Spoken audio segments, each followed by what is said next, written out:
Good evening, everyone. This is Select Board Water Commissioner meeting for Monday, December 9th.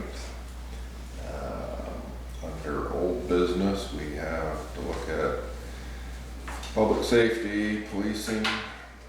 We have personnel policy update, Sheldon Heights street lighting, historic preservation easement, 2024 grand list errors and omissions.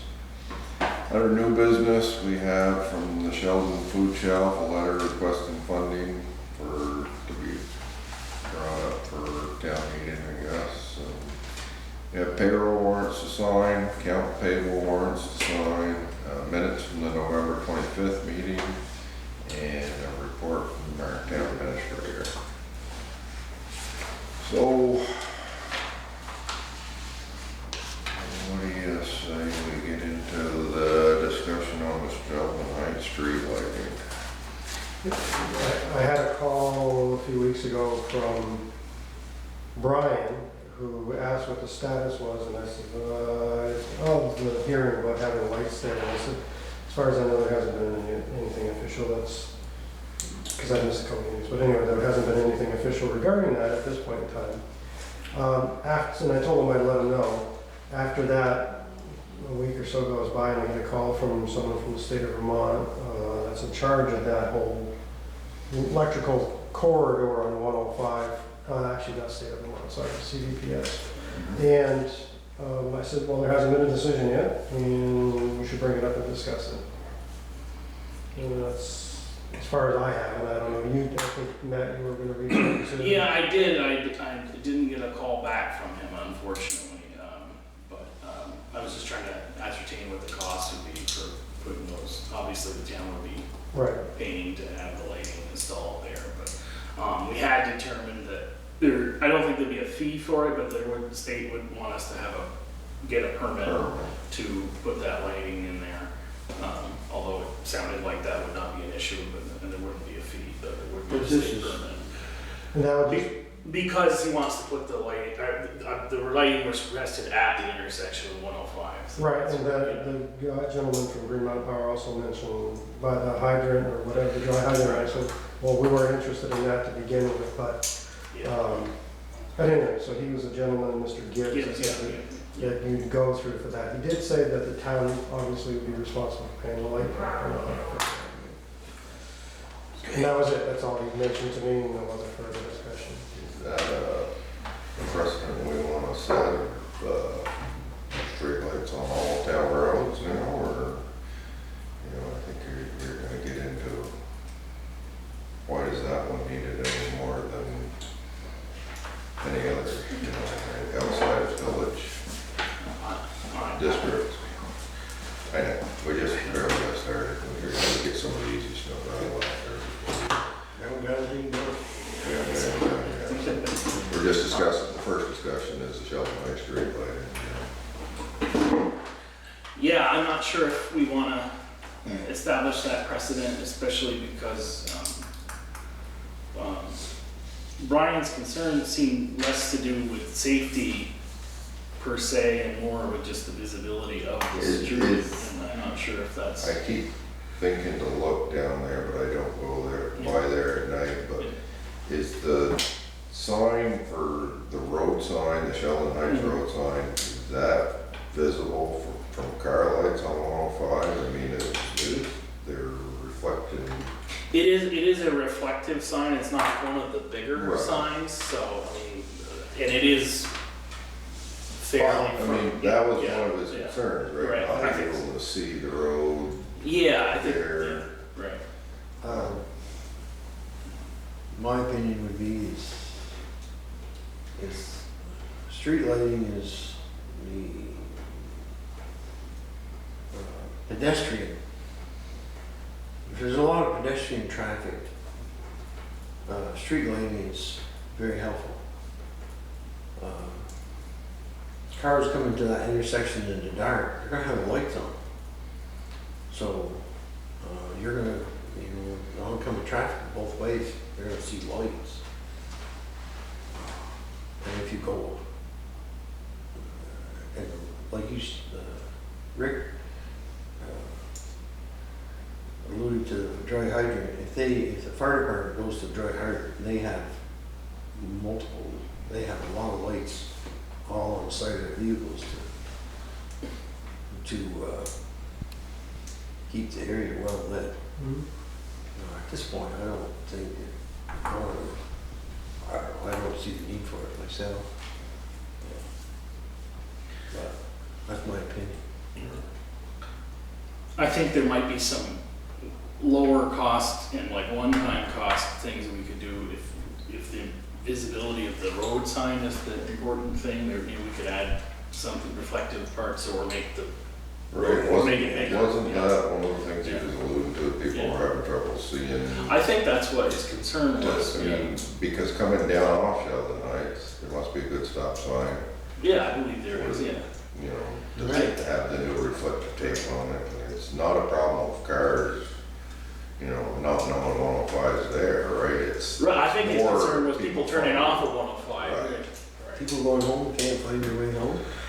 Well, yeah, I mean, Someone's that's going- someone's where, going- if that's what someone- I'm getting at, you know, if we're gonna do it on that town road, do we need to do it on every town road, or just wait till people? We went through this 15 years ago. When we did the whole thing up there, and it's like, I think it was gonna be another $5,000 or $6,000 a year for the power. That time. Do all the streetlights up there. Or something like that.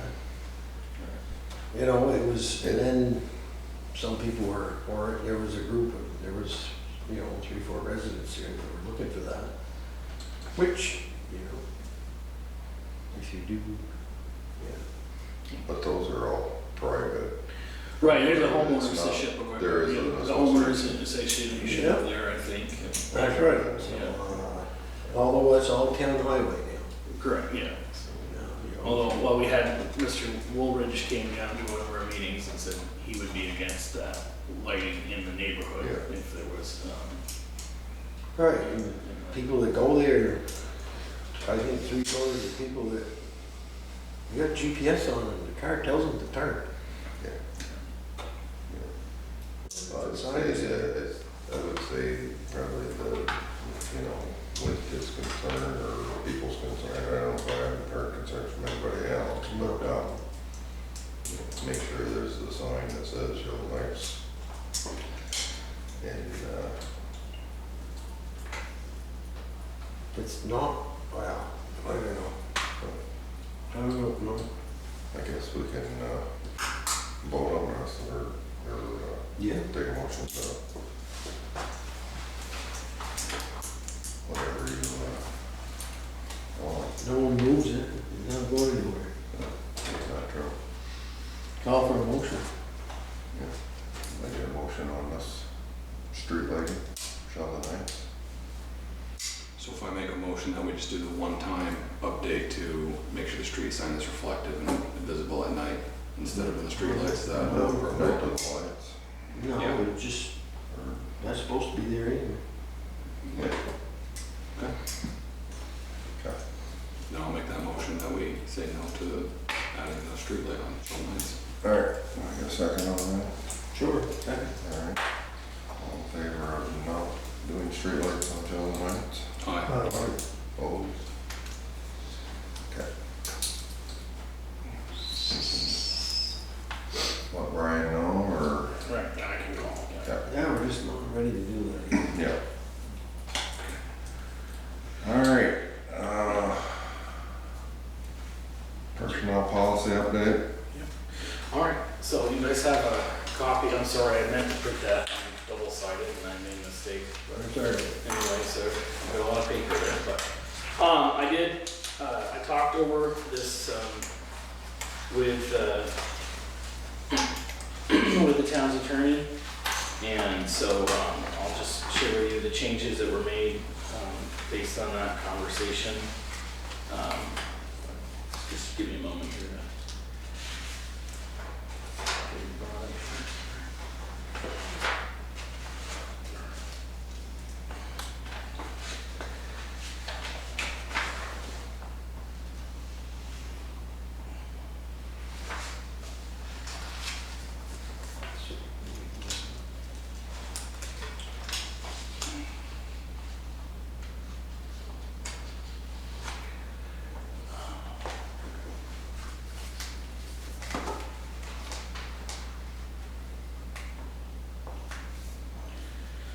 Okay. So, we simplified, the introduction was simplified a bit, and we returned, in many ways, Jim was one of the people who drafted the original personnel policy that the VLCT uses as a model. So he thought it was better to return to that language as much, or their model policy language as much as possible. We kept most of the formatting that I had done, but under section 1.03 applicability, I had a separate section where we kind of defined employees, and we have put that back the way we have returned to the sort of most of the language that was there before.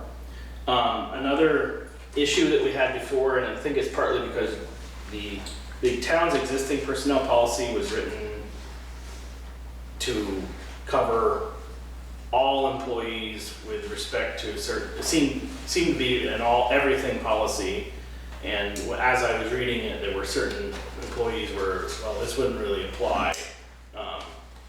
The library, for example, doesn't have anybody who works, enough that they would be eligible for benefits for the town, but someday they could. But the select board doesn't have oversight over those employees really, even though the town pays their wages. The select board has oversight on the library's budget, but the library decides who it hires. So, and likewise, the town, it was in our policy existing with the town clerk. The select board doesn't have oversight over the town clerk or her assistants in the way that they do over their employees. So again, Jim said that the better thing to do is if you want to have the general employment policies like the non-discrimination, sexual harassment, all the things that the state requires employers to have as policies, you can have a separate written agreement with the library or the town clerk or elected, with whomever, that they would agree to abide by those policies as spelled out in the town's personnel policy. It would be better to do that, have separate written agreements, as opposed to try to shoehorn them all into one policy and write it that way. So that's why we have changed that language. Okay, so in general, this policy is now really for the town's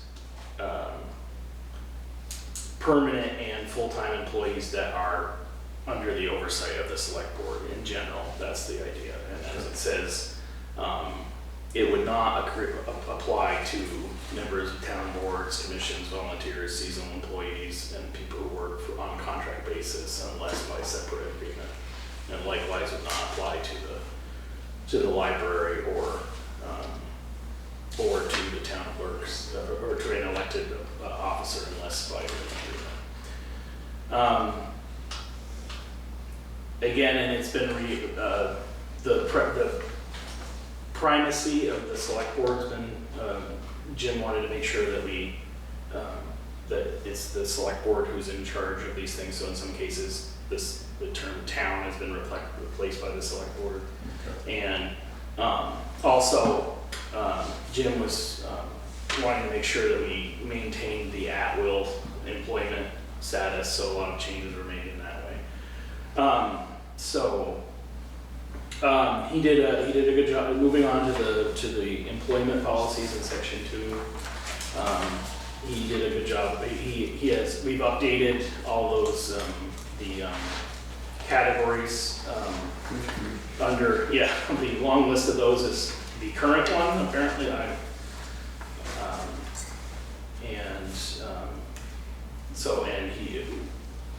So those have all been updated.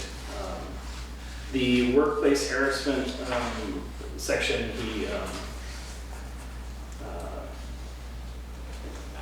he fleshed that out a little bit more. We still have a separate policy for sexual harassment as an appendix, which was updated with the current VLCT model language. The conflict of interest policy, he he was of the opinion that the select board still has the ability to have a conflict of interest policy for its employees. For anybody who's not defined as a municipal official by the new law. So, we changed, so instead of, that appendix has been changed. It's now just a one-page policy and very kind of simply states things that municipal employees are not allowed to do. So that, and is based on, as far as I know, on the VLCT's model language right now. So again, it would not apply to any municipal official, it would just be for town employees. Okay, moving to, excuse me. He updated the model language on alcohol and drug use to be a little bit more comprehensive than it was before. Likewise with the tobacco use, although that actually made the section shorter. On the use of town equipment, I included a clause there per Nick's request at the last meeting that now there's section C, 208C says, proper safety gear will be used and safety protocols followed when performing maintenance on town property and equipment. So hopefully that will cover that instance for, to make sure clear that safety gear isn't just when you're operating equipment, but when you're working on it as well. Town computer system, Jim did change a few things in there just to add some more modern pieces of technology like tablets and things like that. On the personnel records, we changed, Jim suggested that we change some of the language that we had there, made it sound like the town had some discretion about what records would be maintained or not, and he says that really we should base what records, personnel records we retain should be based on an approved record retention schedule that would come from, what was suggested, not just the town making up its own policy on that. So we simplified that language a little bit.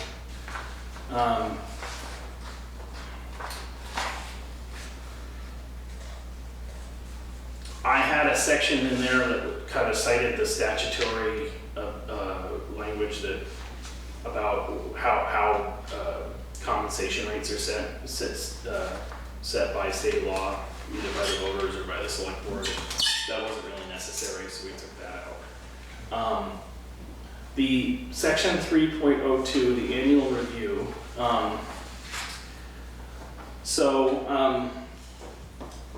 The way that had read before was that compensation of all permanent town employees will be reviewed annually by the select board following the municipal budget, approval of the municipal budget at town meeting.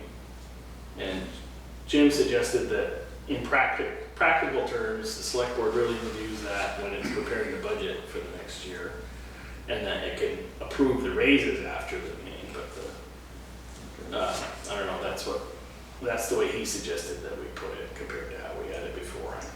I told him that I think in general we've just, the select board, if my understanding is correct, we've done performance reviews of the staff after town meeting and then approved a raise. But I'm not sure if it functionally makes a difference. You either budget for it or you don't budget for it. Yeah. Right, yeah. I guess that makes sense. You're gonna budget for what you're thinking paying. Right. He corrected some of the language in the overtime compensation part. I used some terms that are kind of are legally specific, which I shouldn't have done. So he's corrected that so that it reads correctly now. So nothing has changed in terms of the policy is exactly the same. It's just written a bit different. So once again, you know, what I like about it is it still has a better definition of what compensatory time off is and how it can be used and how it cannot be used. And those are the same as they were.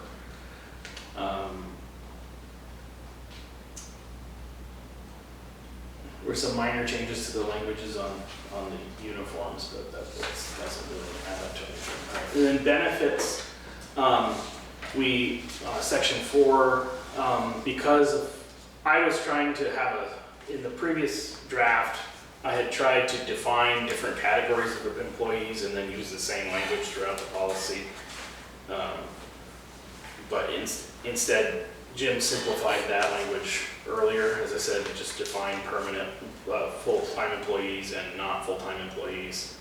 And then, so here we had to I included a new section to redefine eligibility for benefits specifically, which is more or less the language that was in here in the existing policy.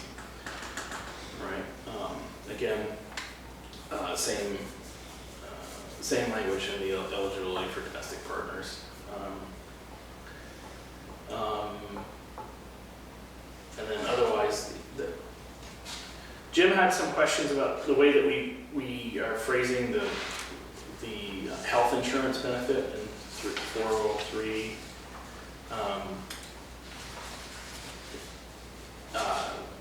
Depending on how, I think we're all right, but depending on how, if the town is offering a health insurance plan for employees to participate, then that benefit is tax exempt. But if the town doesn't have a plan, but they offer just some extra money for people to purchase health insurance, then that becomes taxable income. So it sort of matters how you define. So he wanted some clarification on that, and I gave it to him. I'm not sure that it really changes the language that we used here. I think it's clear that we are offering health insurance, and but there is an option for employees to opt out of it in return for a cash benefit. Yes. Is that a typo on 403? Yep. The first bullet, health insurance, it says C402D. Oh, right. Yep, that's correct. 402B, correct. Okay. Yeah. Just making sure. Yeah. That should be correct. Yeah. Okay.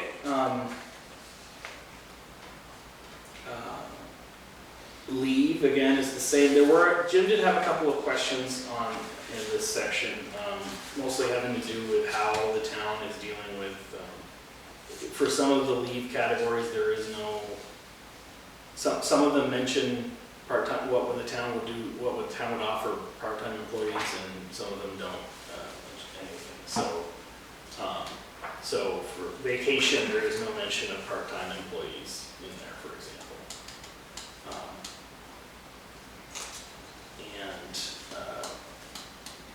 For sick leave does have a plan for part-time employees, partly because that's required by law. But then bereavement leave and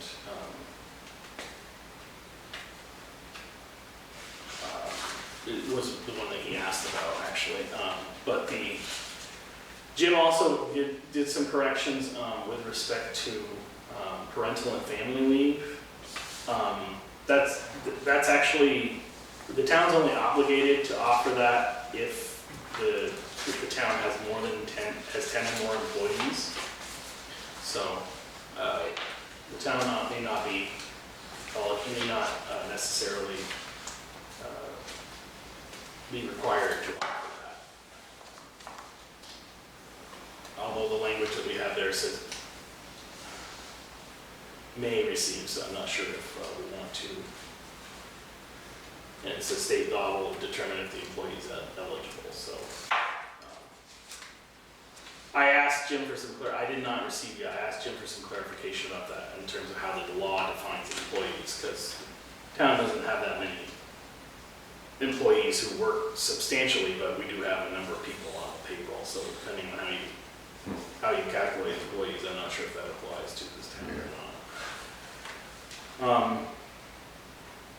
Military leave, there is some, Jim had a good question, there is sort of a ambiguity about, it says employees who take military leave will be granted leave without pay, but then it also has a provision where it says the town will pay the difference between their salary and military pay if the military's pay is less.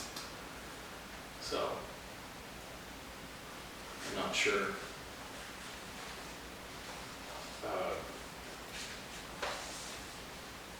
How to reconcile those two things there. Unless we want to say that we will only pay them if there is a difference between their military pay and their town pay, although, again, not sure in what circumstance that will come up.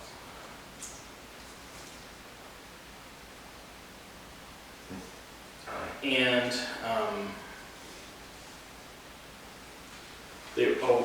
Jim also had some questions about whether we would want any of these leave categories to apply to be counted when calculating overtime, for example, bereavement, or my supposition is that if it doesn't mention overtime, we wouldn't have it be counted as overtime for overtime purposes.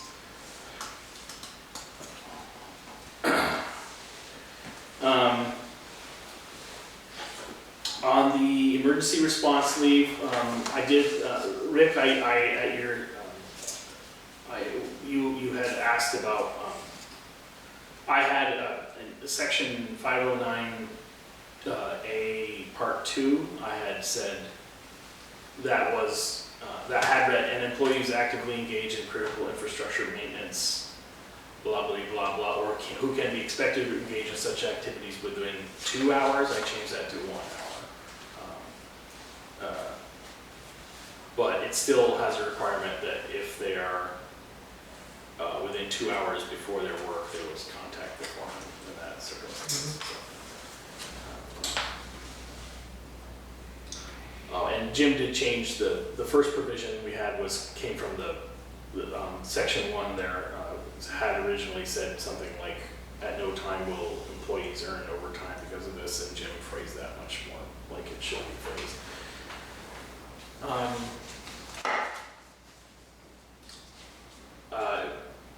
Not really any changes in the conduct section. In the processes, Jim did update some of this in terms of, he gave more definition to the probationary periods and the reasons why there are probationary periods, mostly because, so let's say you have someone who's initially hired and is in their first 3 months of employment, so they're on a probationary period, and they do, if there's some gross misconduct or something like that, by definition, they wouldn't have to go through a termination process. The town could terminate their employment without having a termination process for that, for example.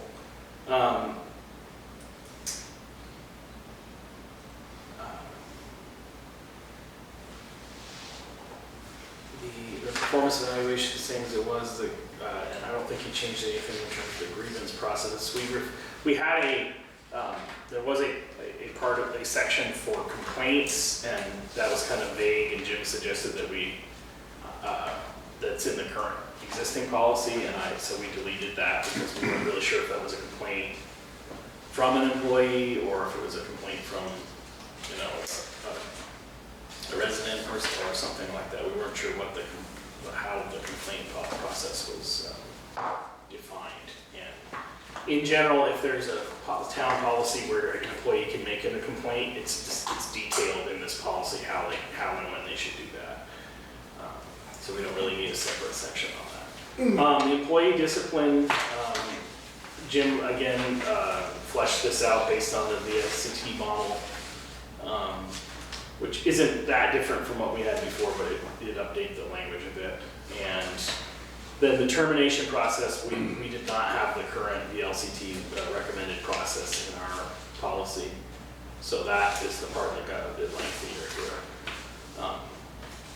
So it really just, again, this would be for permanent employees, so not employees who are under probation, and would just be a process by which they would be, their employment would be reviewed, there would be a meeting, there would be an opportunity for them to, you know, hear evidence and present evidence, and then the select board could make a decision.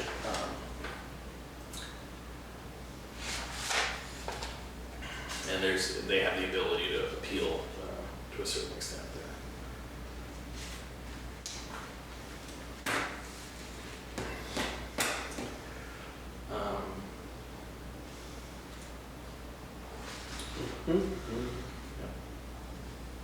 Otherwise, again, the sexual harassment policy is essentially as it was, although it sort of included all the other forms of harassment in it, and we cut that down to the VLCT current model. And then Jim provided a much more concise conflict of interest policy just to apply to town employees.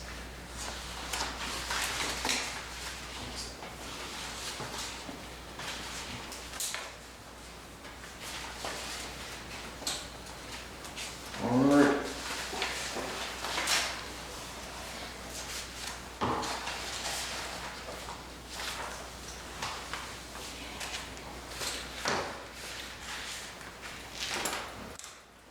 Entertain the motion to adopt this policy. Yeah, I'll make the motion to adopt it. Second on that. Yep, one second. All in favor, adopting the personnel policy? Aye. Right. Opposed? Thank you. We can always amend it. That's right. We can. We forgot something. Huh? Or if you want to Yes. take it out, you can always amend it. So we'll have, That's right. Hopefully it'll be a lot simpler. You'll have process one next time. you'll make up a bonded thing or something. Yes, I'll make up a clean copy of the, well, I suppose that, Plain copy and Right, yeah. provide the staff with a copy.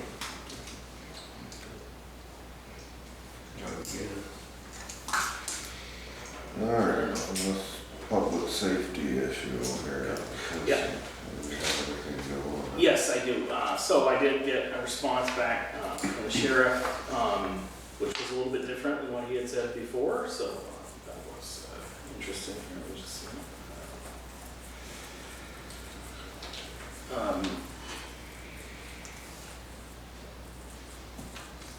Just a moment.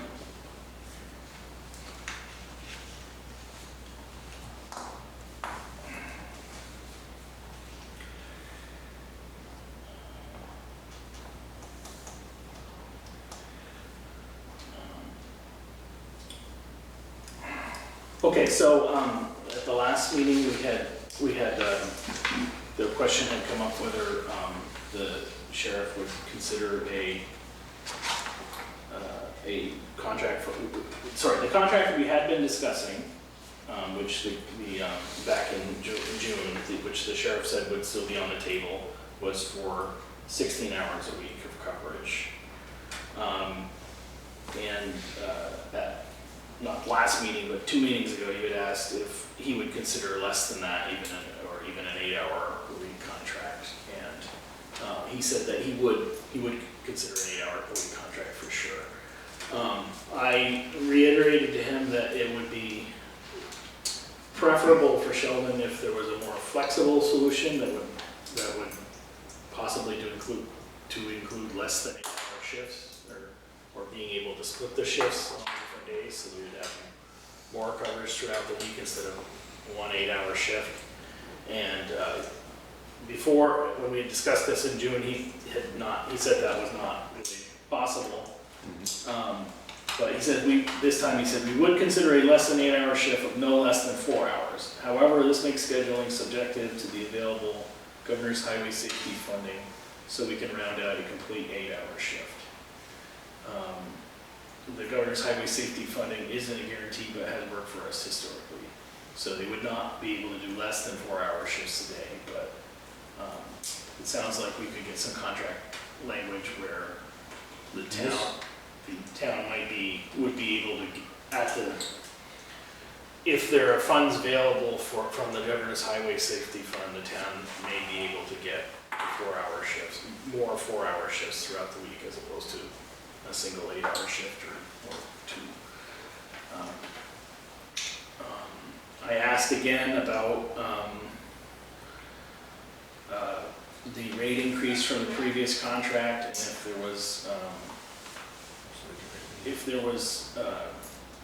if he could provide any more understanding about the components of that hourly rate. I asked even if he could give rough percentages on that. He said he could not do that. He said, we make careful calculations. He said, I thought a better summary was provided to you in the meetings that he attended. On the rates, to be able to sustain our operations, keeping in mind that our margins are razor thin to ensure that we provide a fair and competitive cost structure. Insurance costs, as an example, have skyrocketed over the past few years and are set to increase greatly in 2025. I provided 2 ways to look at the costs. Some towns wanted to see the pass-through costs, cruisers, and dispatching as separate line items. We do this for towns that are at least 40-hour per week contracts. For towns that are less than 40 hours per week, we roll a per hour cost for cruisers and dispatching into a single rate per hour. He said, either way you look at it, the cost per hour is the same. I asked again about the dispatching costs because the town does pay for that for the fire and ambulance already. This was his response, which I didn't think was particularly helpful. He says that this is an issue that every town faces with the city. Our dispatching costs went up to $92,000 for less coverage than we had before. We used to be a 24/7 operation. This is a challenge we all have with having the city police department as the only dispatch center for Franklin County. So I assume because that means that he's not really saying it, but I guess it's because he gets his dispatching from the city. The town's existing contract wouldn't be covering police for some reason. So I guess that's what it sounds like he's saying. He has to have dispatching to run his, Right. just like we have to have dispatching to run the fire department. I mean, it's awful. It's one of those added costs that everybody has to pay. I think we pay per capita. I think that's how it's done for the ambulance and fire. So I would think it would be the same versus a different figure. I would assume, because that's what the city bills us, I believe. But the sheriff department covers all of Franklin County, they must have to pay, they must have a rate they have to pay per, Yeah, or something, I don't know. Yeah, that's what it sounds like, is that I'm not sure how much he's asking Sheldon to contribute to his overall dispatching budget. Yeah, well, I think Yeah. he's just got a formula that he figures it costs so much an hour to have a car with an employee sitting in it, on the road, putting gas in it, having dispatch readily available to him, and that's how he figures his cost, I'm sure. I mean, it's no different than a truck driver hauling stone. I mean, you got your fixed cost, you got your equipment, you got your your fuel, your man sitting in the seat, and your insurance, and this is what it costs to haul stone, so much you get, so much an hour. So those were the responses I got back from him. But the contract was a contract for June to June. That's correct, right. So here he would be, so he's saying that he would be willing to discuss a contract up until June. Yeah, 6 So now, from now until June. He had said that along the original lines, 16 hours a week would be acceptable, and when I asked him, he said that 8 hours a week would also be acceptable. And if Governor Highway Safety funds were available to allow it, he would consider splitting the shifts in Sheldon into 4-hour increments if those funds were available. Well, I would do something. If you would do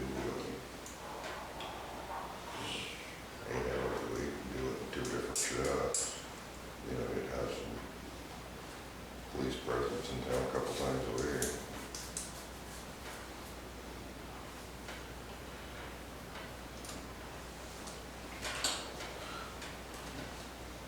It's your thoughts, Rick? We definitely need police service, Or, I mean, we have money left in the budget, should we tell them we'll take 16 hours to cover it from now till June? And then if we're not happy with it, it's, you know, 5-6 months coverage here, by the time we sign it, it's gonna be the end of December, so it's gonna be Right. January to June. Right. So it's, you know, we'll have 5 months coverage, and if we're not happy with it, well, then we know, you know, or if something changes, hopefully in the meantime, or whatever, then we're not locked into a 3-year contract or something. Right. Yeah, I don't really think you can go wrong by, you know, and he always, if they didn't cover us, they didn't bill us for it, you know, I don't know if he'll. He had said when we talked to him in July or June that they had changed it so that you're always being billed after the service is provided, not before. You know, so. That's how he was doing it in the previous. Right, contract. correct. So if he couldn't supply the hours that he was supposed to, we weren't having to pay for it.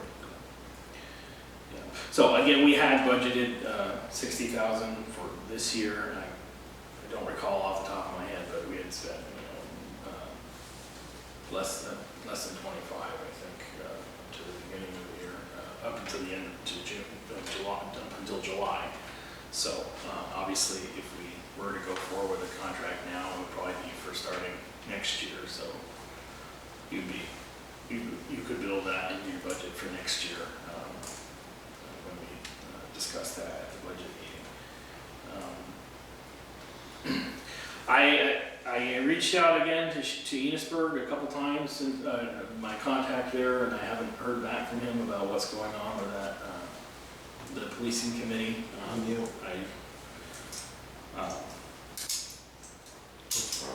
So I'm not really sure what is happening there, unfortunately, but I'm sure, you know, that's still in the study stages, so that obviously it's not going to be covered.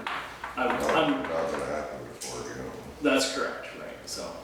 So if we don't tie ourselves to a long-term deal, then I don't think we have much to lose. Yeah.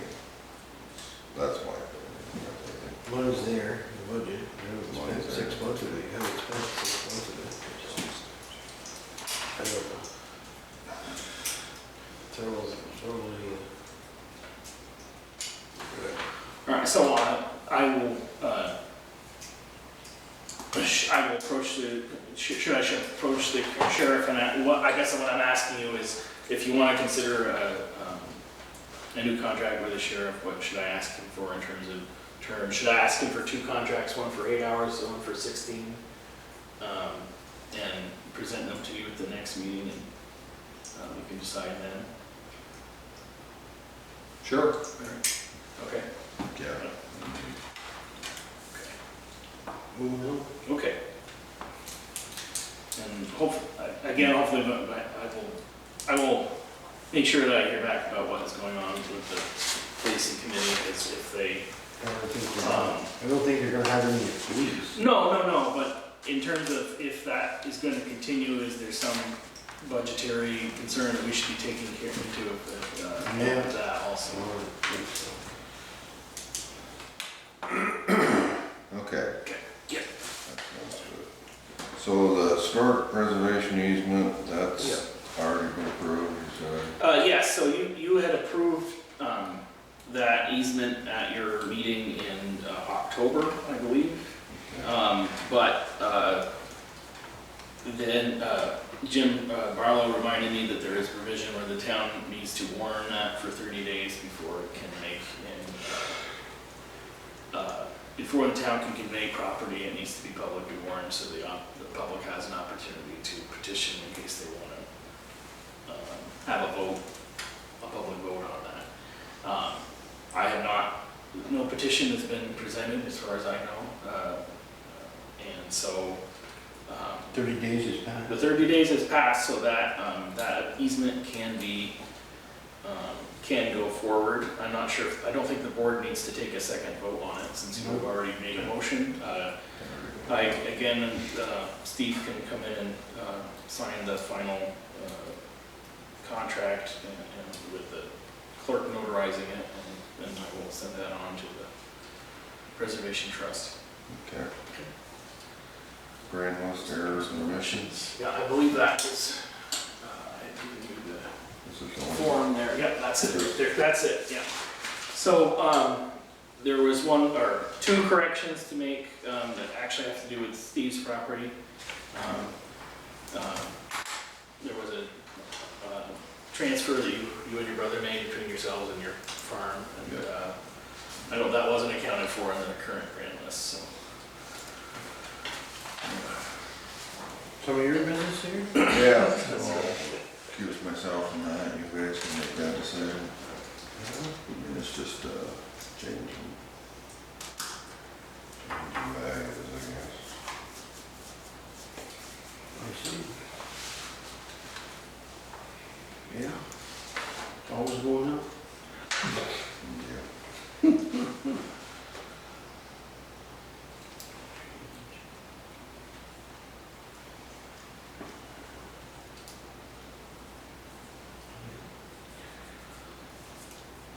What are we supposed to do with that? If you could just, Select board, Yeah. we all sign that? yeah, you're supposed to, I would take a motion on it, would be the, right, that's the way we've been doing it. Steve has read the changes that are to be made and asked for a motion. And You wanna then read once the that? motion is approved, Can you read that? I don't think it's gonna change, you know.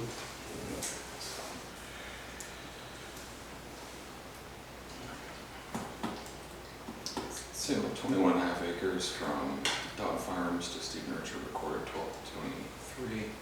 Change was not reflected in the grand list. Change from 541,000 to 556,000. And then owner Dodd Farms changed from 844,100 to 827,100. Difference is negative $17,000 from the same sale. We make a motion to accept this change. Is that how we deal with omissions from the grand list? that's what we've done the last couple of times.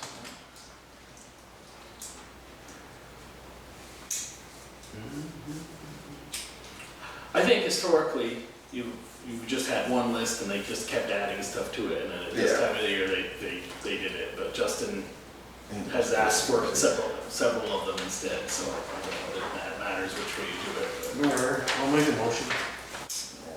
Second. All in favor? Aye.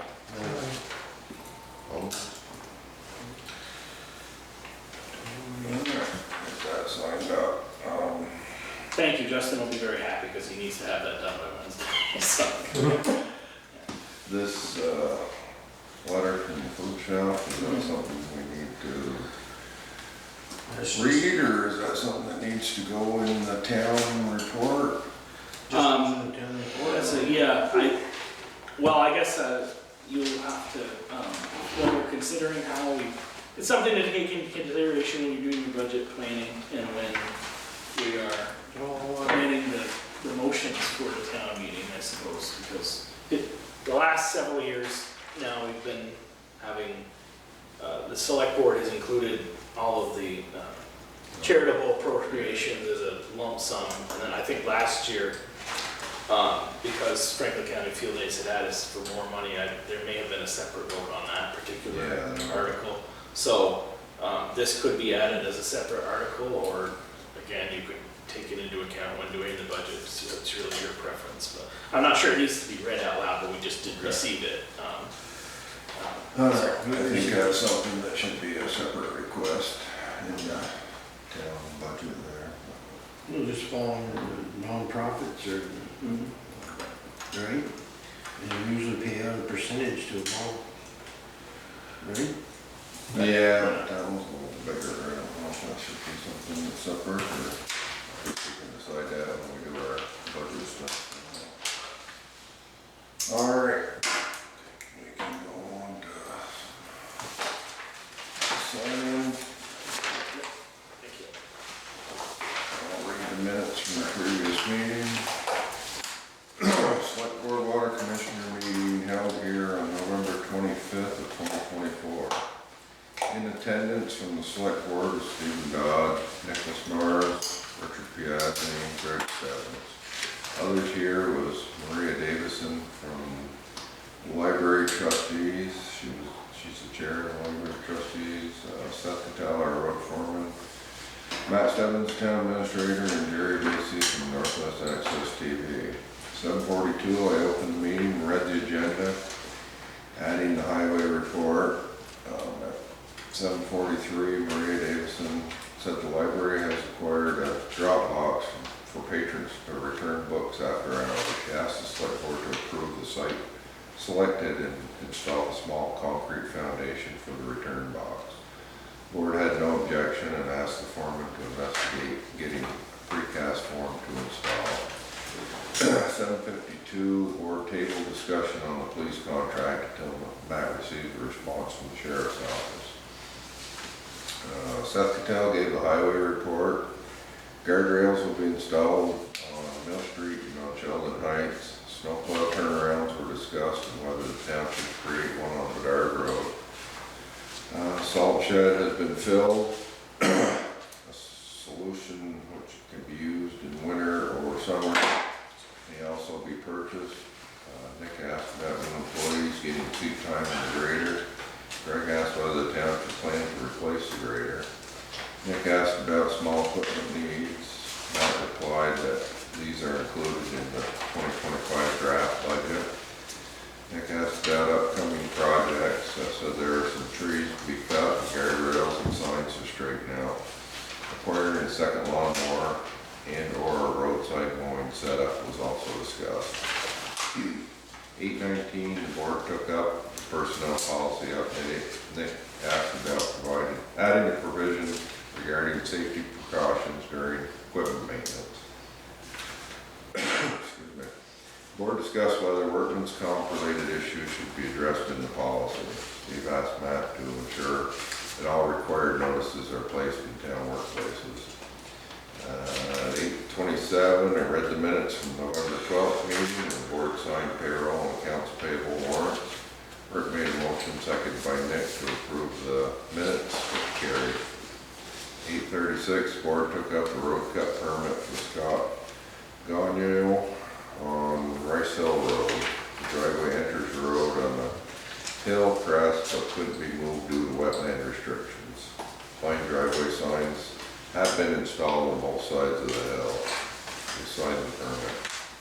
8:39, Matt gave the town administrator's report. The town notified 14 addresses that the water service lines are unknown material based on an inventory submitted to the state earlier this year. The town attorney recommends the school district draft a proposal to acquire the town's ownership interest in school property.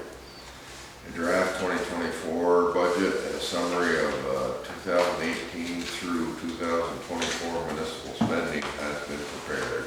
Matt is working on analysis comparing Sheldon's budget with other towns. 8:50, the board took up the dispatch services contract with St. Albans City. The contract is for 1 year. The fee has increased about $3,000 from the previous contract. Greg made a motion and Nick second to accept the contract. Motion carried. I signed the contract. At 8:53, the board took up a proposed contract from REPRO for printing 600 copies of the annual report with a choice of 1 to 3 year terms. Nick moved to approve a 2-year contract for printing the town report, and Rick seconded.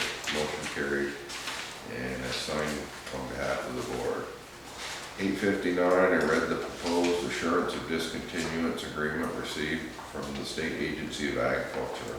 The town would agree to train highway staff and obtain for future permits in exchange, the fine levied against the town for illegal pesticide use earlier this year will be reduced by 20%. Nick made a motion that the town sign the AOD agreement, seconded by Rick. And called for the vote, and the motion carried with Greg opposed. So he signed the agreement. 9:04, the board took up proposed project management contract with Northwest Regional Planning for the Connecting Sheldon Bicycle Pedestrian Scoping Grant. The next step of the project would be to hire a contractor. NRPC has suggested this be done by a committee of Kyle Grenier, project manager, Matt, town administrator, and Nancy West, planning commission chair.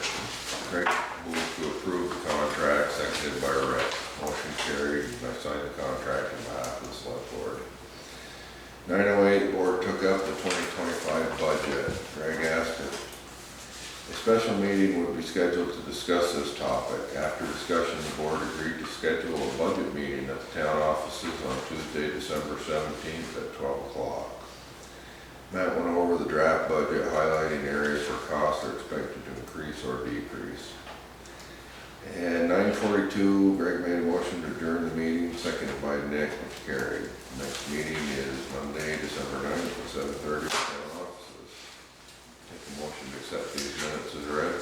Make a motion. Take a second. Yep. All those in favor? Aye. Opposed?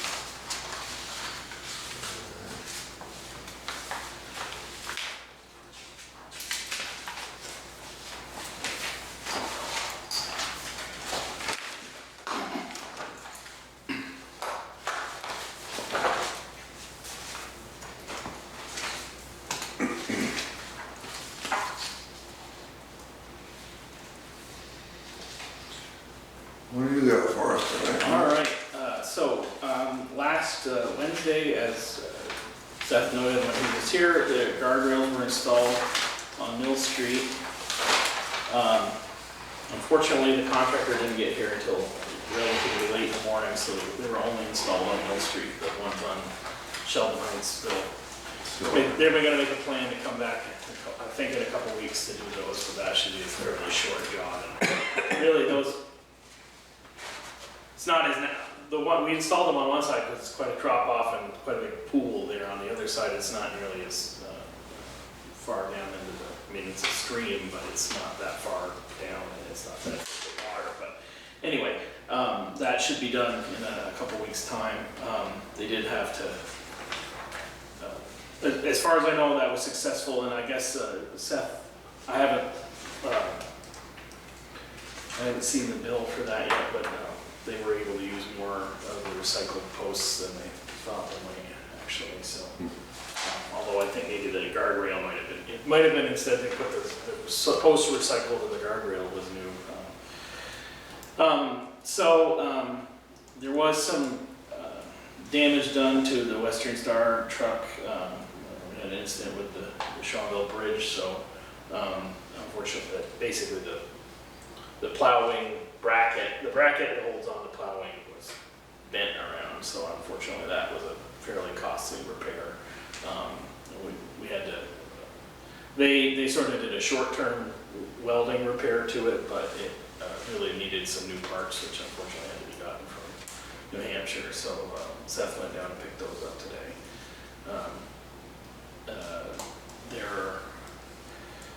Other than that, I think the plowing is in general going well so far. We've had plenty of practice in the last couple of weeks. A couple issues have come up.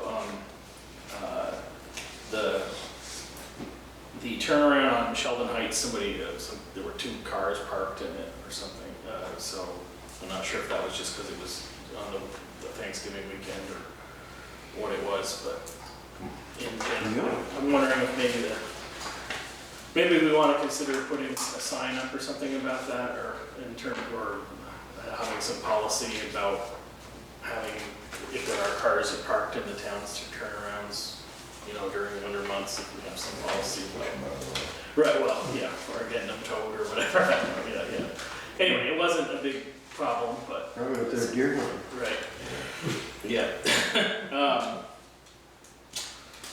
There were received a couple of complaints about plowing either where, mostly because the truck that was damaged, then they were operating it without the wings, so it didn't get as much plowed in certain areas as it normally would. So a couple places they had to go back with another truck and redo it, and there were complaints about that. But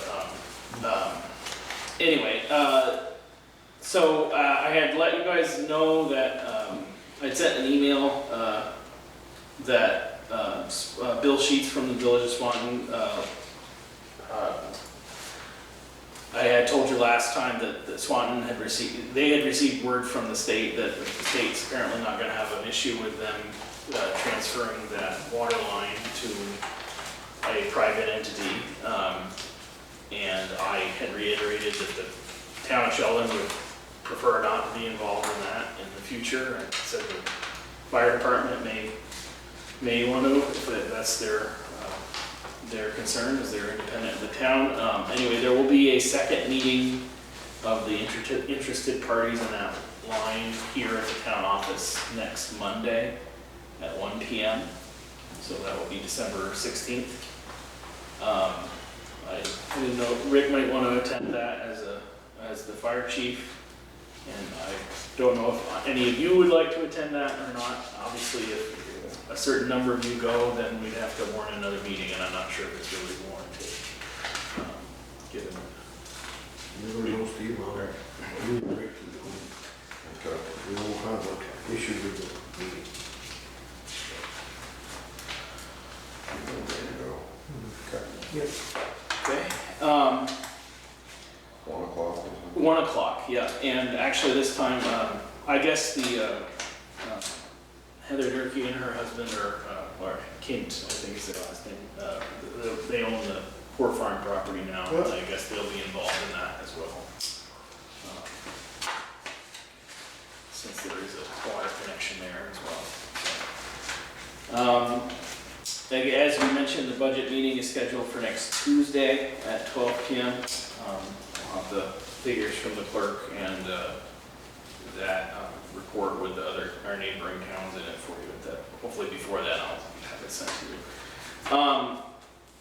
I received a call from, there's this outfit called Quantified Ventures, which apparently the state of Vermont has a contract with them where they provide consulting services to towns on water systems.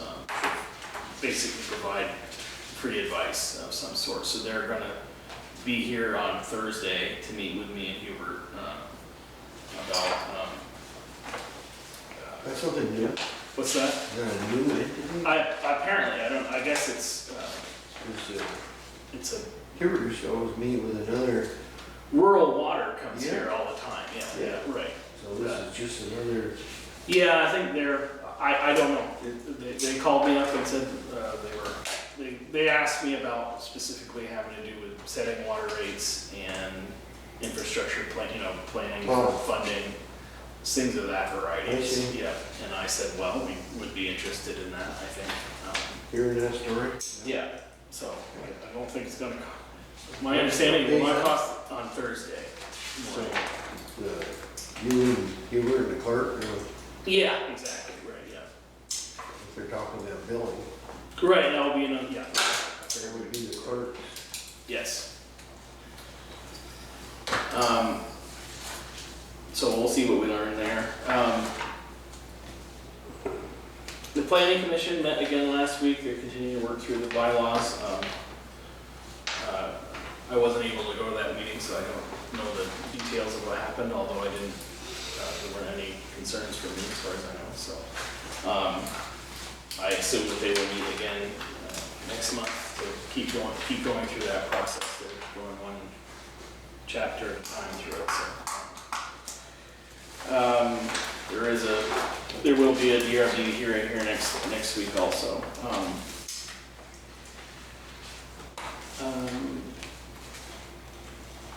On the opioid settlement, I hadn't, so I have the town signed up with that, for that, as required, and I guess the question, I don't know if the select board's ever decided whether you'd like the town to receive, you still have the option to, instead of having the town receive these funds, you can elect to have the town's contribution be put, the tranche that's reserved for the town be given to the state and have the state spend that money instead of the town spending it. Of course, if the town spends the money, then we have to document that it is spent on the things that it can be spent on per the settlement of the lawsuit, which, so.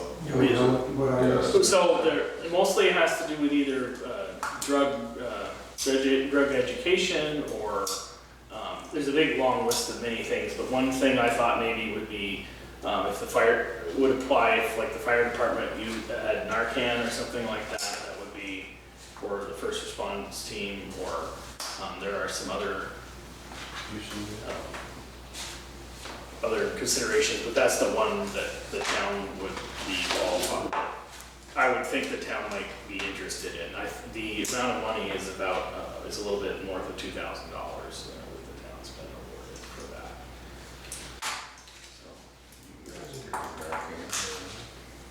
So, We don't have any, the ambulance service does, but I mean, I have no idea Can what it be they used got. for police coverage, prohibits drug deals and stuff, or maybe you don't know? I don't know exactly. I'm not sure if it's being used specifically for coverage or What it's about- supposed to. Go ahead.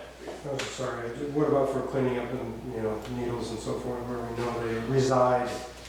I think it can be. I believe that is an approved use of it, but in general, yeah, mitigation of opioid Can related they things. receive this $2,000? Yeah. So in this grant settlement, basically every level of government has been awarded a certain amount. The state has a big fund that the state was awarded some, and towns can opt to whether they want to receive the funds themselves or just have the state, or just put it in the state's pot for the state to spend on as it chooses. Can we spend it in school? I suppose I it's think we education. could, yeah. I mean, that would be, this town would be then giving it to the school district, I suppose, but as long as it's used for the approved. It can also be given to a charitable organization if they're doing my understanding is that as long as they're engaged in the correct kind of work, yeah. That was a prevention.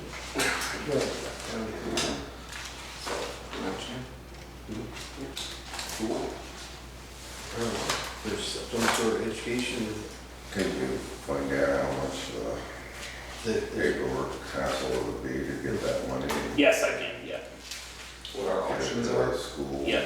directed to the school with the school. program, or after school program or something. Yeah, what efforts is the school making now, and could that add to it? Yeah, okay. Rather do that and give it back to the state. Awesome, yeah. Well, there would just be a lot less coming back in the paperwork. Right. You're losing a lot of it. Well, in general, I would think we would pick one thing and put most of the money toward one thing, and then Yeah. that would make it easier, that would simplify it a bit, Well, but yeah. Like Greg says, Yeah. it would get more done Mhm. at a local level than it would be to give. So is that an annual thing, or is that? No, this is a one-time because of this settlement that happened. It was a big settlement with states and having to do with, different pharmacies, and I think Walmart was involved, and, yeah. A little bit left for everybody else. Right. So I think the settlement was actually more than a year ago, and we're sort It's of. for the whole country. Yeah. So, Yeah. And I think that's it I had down here.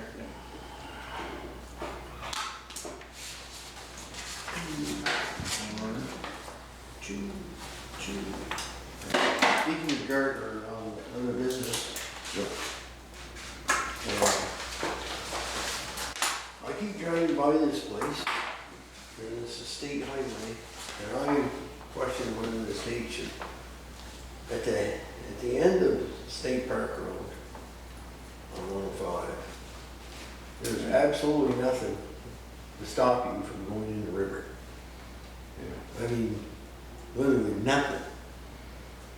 I mean, so, I would like to review that intersection, and we'd have to put a request in. Okay. The board could put a request in to have them review that intersection there and see if, I know the intersection, you don't need to change it, I just question whether there should be some Guardrails. guardrails there at the river, because going in the river, coming down the State Parkway Road, but I know that when traffic is stopped to make a left, to make that left-hand turn, and you got oncoming traffic, people are gonna take the ditch quicker than run into the oncoming traffic or run into the back of, Yeah. and they'll go right in the river. Instead of, like if you try to pull onto the shoulder,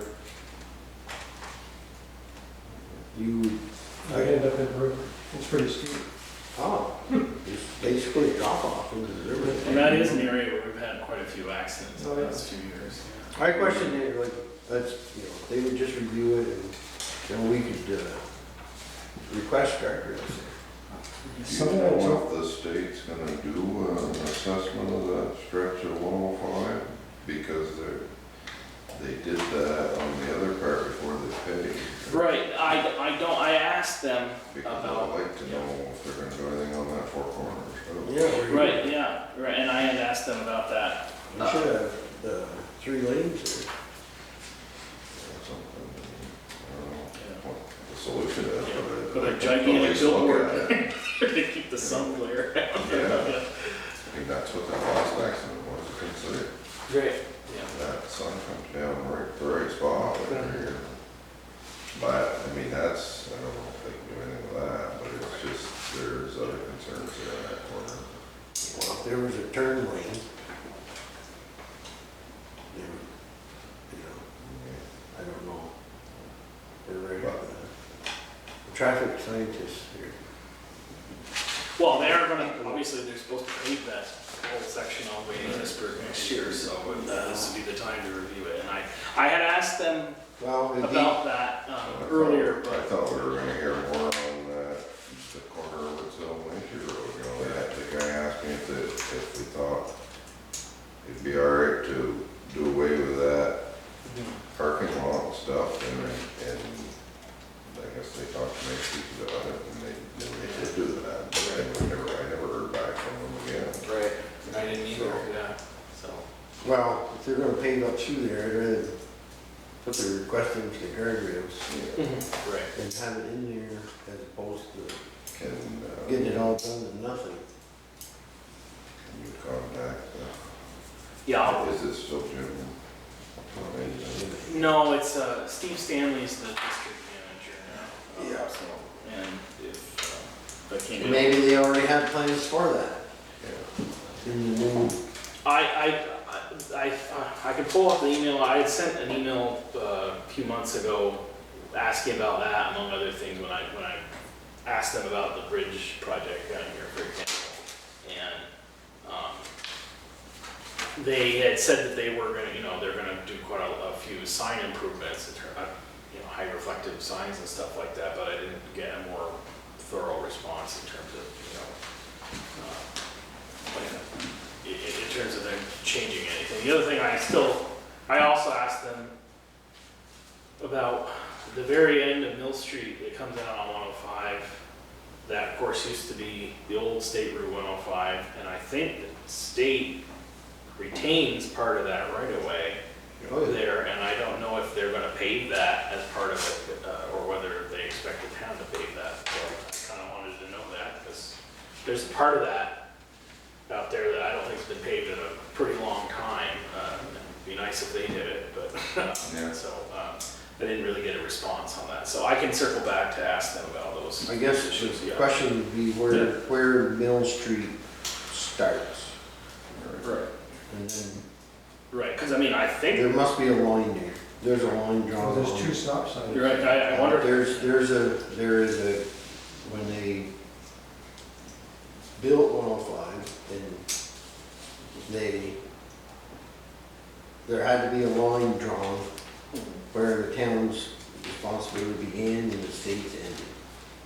So, that's on a map somewhere. And the state has it, for sure. Just like you see the signs, when you leave a village, state highway begins here. Yeah. So, Yeah, so I can ask them about that. Do you want, and I can make a more formal request from the board to, about the guardrails on, possibly adding guardrails near the state park road. think it should be the guardrail. I recall someone telling me that they thought there was a discussion about having guardrails there, and the state response was, back in the time, during then, was that it'd be more dangerous for a car hitting that and flipping and going down into the river upside down. At least that's what I was told. You know,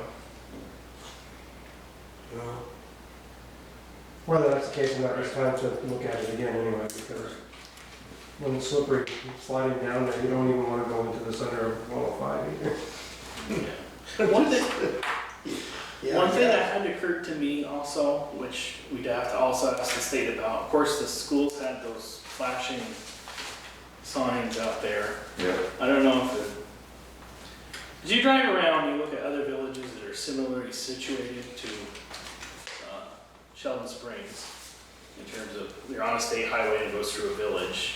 A lot of them, the speed limit is less than 40 through the village. Like Bakersfield is 30 miles an hour all the way through the village. I don't know if the state would consider lowering that, but maybe instead of those flashing school signs, we should have, since we've got the power there already, maybe those radar feedback signs might, I don't know if that might be more effective than, it's just a thought that occurred to me recently, but if we could ask the state to do that, I don't know.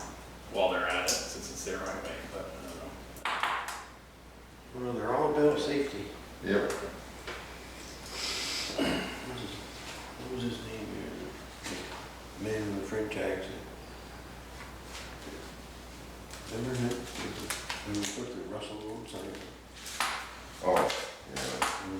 There was a man who worked for the state with really with like a Parisian French accent there. Nice gentleman. Yeah. I'm trying to recall his name.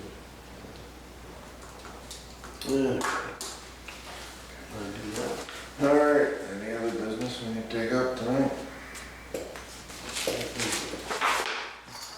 Oh, sorry, before I forget, you had mentioned, Steve, that you're not gonna be able to attend our next meeting is scheduled for the 23rd, which is a Monday. Yeah. Steve said he wasn't able to go to that. I confirmed with the town clerk that meeting on the 30th is a bad idea. So she would prefer you didn't do that, although she said that because of where the New Year falls, there may be, you may be asked to come in and sign some warrants for the end of the year. But she thinks it'd be a bad idea to have a meeting on the 30th. So we could just continue with a meeting on the 23rd and just plan that Steve won't be here, or Yeah, that's fine with me. unless you guys prefer some Oh, other we're course. gonna have it the following Monday? Oh, the 23rd. If we had it on the 30th, if it was the following Monday, it would be the 23rd. I didn't think you wanted to meet any other day of the week of the 23rd, and It'd have to be the last, the Friday. It would have to be either the Friday or the, and I don't, the clerk might not like that either. Who knows? instead of either. Friday night meeting?